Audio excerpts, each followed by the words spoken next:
জোর করে প্রিন্স মামুনের সেলুন কিনে নিয়েছেন ঢালিউডের কুইন অপবিশ্বাস।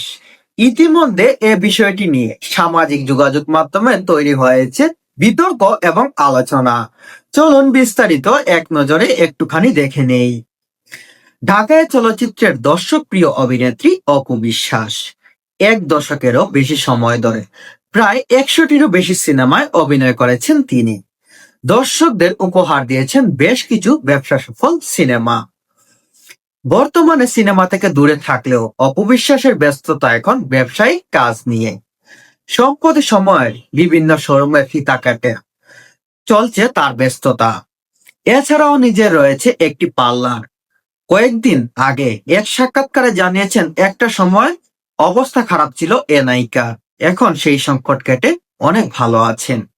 তিনি একটি সংবাদ মাধ্যমে জানিয়েছিলেন একটা সময় তার অভাবের তাড়না খুব বেশি ছিল, বর্তমানে সেই সংকট কেটে তিনি বেরিয়ে এসেছেন।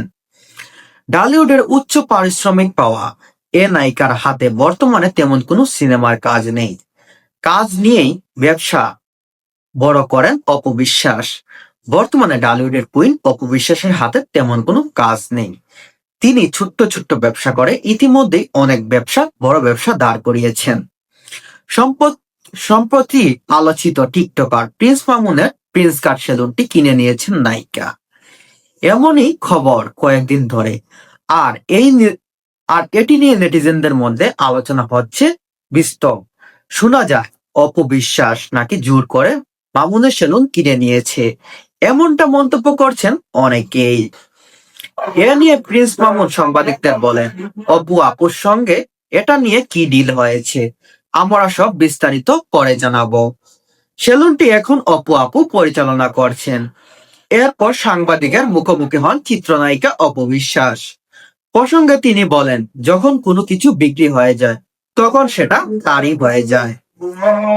এই সেলুনটি 3জন পরিচালনা করবেন জানিয়েছেন অপবিশ্বাস। এখানে যারা আছেন তার মধ্যে আমি অপবিশ্বাস, এখানে মাসুদ খান আছে, কাজী মারুফ আছে, এই 3জন মিলেই আমার সেলুনটি পরিচালনা করবে।